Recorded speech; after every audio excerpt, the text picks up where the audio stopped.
এই যে মাত্র এখানে একজন একটা আমি আসার পরে একজন খাম দিছে মুবাশশিরের আম্মা, এই খামটা আমি খুলি আপনাদের সামনে। আমি এটার মধ্যে মনে হয় পয়সাপাতি আছে, আমি যদি ভুল না করে থাকি। হ্যাঁ, এটার মধ্যেও দেখেন টাকা দিয়ে গেছে। তো যাহার এই চান্দাবাজের টাকা নাই, মামলাবাজের টাকা নাই, তার আছে কি আল্লাহ আর আছে কি আপনারা। আল্লাহকে ঠেকায় রাখছে, আল্লাহকে ঠেকায় রাখছে। এই পুরা নির্বাচনে এটাও টাকা দিছে না, তিতাস থেকে। গতকাল হচ্ছে ওই জামাতে আমিরের প্রোগ্রামে গেলাম কুমিল্লা শহরে, একজন 1 লক্ষ টাকার একটা চেক দিছে। তো দেখেন আল্লাহ কি ঠেকায় রাখছে বলেন? আমার অক্ষম, আমি পারবো না, এটা আপনাদেরকে বলছি। আপনারা কি আমাকে ঠেকায় রাখছেন? আপনারা আমার দিতেছেন না। আমার টোটাল নির্বাচন করো খরচ লাগবে 41 লাখ টাকা, না 40 লাখ টাকা। 50,000 টাকা ব্যাংকে জমা আছে, আর 49 লাখ আর 49 লাখ 50,000 টাকা লাগবে। আমার এই টাকা মনে অনেক উঠে গেছে, আমি কালকে হিসাব করবো এবং টাকাটা ব্যাংকে জমা দিব। আল্লাহ ঠেকায় রাখছে বলেন? না পারলে আমরা মানুষের কাছে বলবো, মানুষের কাছে যাব, এবং আমরা যদি সৎ থাকি তাহলে মানুষই আমাদেরকে হেল্প করবে। ভাই আমি আপনার 5 বছর সেবা করব, আমি আপনাকে 5 বছর খাটবো, আমি আপনাকে 18 ঘন্টা সেবা দিব। আপনি যদি আমার দায়িত্ব না নেন, আমি কিভাবে আপনাদের দায়িত্ব নিব? আপনারা আমার দায়িত্ব নেন, আমি আপনাদের দায়িত্ব নিব। ঠিক কিনা? ঠিক কিনা? আপনারা পুরো দেবিদ্বারবাসী মিলে কি একজনের দায়িত্ব নিতে পারবেন না?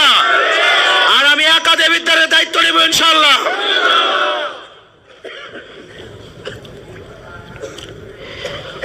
অনেক রাত হয়েছে, আমরা কৃতজ্ঞ। এই রাজনৈতিক ফেসিবাদ আমলে এই ছোট আলমপুর সবসময় একটা দুর্গ ছিল। সবসময় ছোট আলমপুরের মানুষ ফেসিবাদের বিরুদ্ধে লড়াই সংগ্রাম করেছে। ইভেন জুলাইও আমরা দেখেছি ছোট আলমপুর থেকে মিরাজকে এবং আমিনুল ইসলাম হৃদয়কে ধরে নিয়ে গেছিল না পুলিশ? ওরা কি মাথা নত করছে? মাথা নত করছে? করে নাই। আমাদের অনেক ছাত্র দলের অনেক বন্ধুরা আছে, ছাত্র দল, হয়তো আমাদের সাথে এখন রাজনীতি করে না, আমরা তাদের অবদানকে আমরা স্বীকার করি। তারাও হচ্ছে ফেসিবাদের সময় ফেসিবাদের বিরুদ্ধে লড়াই করেছে। আমাদের বিএনপির অনেক ত্যাগী নেতা কর্মী আছে, তারা লড়াই করেছে, কিন্তু আজকে তাদেরকে হাইব্রিড নামে ডাকা হয়। আজকে তারা দলের মধ্যে কোণঠাসা, গভীর রাতে আমাদের কাছে আইসা তারা দুঃখ প্রকাশ করে কান্দে যে 17 বছর কার জন্য দল করলাম, আজকে এই দলটা একটা চাঁদাবাজের কাছে চলে গেল, এটা একটা হিরোইন্সির কাছে এটা চলে গেল। তার রাতের বেলায় সে দুঃখ প্রকাশ করে। আমরা বিএনপির ভাইদেরকে আমরা আশ্বস্ত করতে চাই, আমরা আমাদের যে লড়াইটা, এটা হচ্ছে ইনসাফের লড়াই। এই ইনসাফের লড়াইয়ের জন্য বিএনপি হওয়ার দরকার নাই, জামাত হওয়ার দরকার নাই, এনসিপি হওয়ার দরকার নাই। এই ইনসাফের লড়াইয়ের জন্য আপনাকে একটা মানুষ হওয়া দরকার। সুতরাং বিএনপির ভাইদেরকে আমরা স্বাগত জানাই।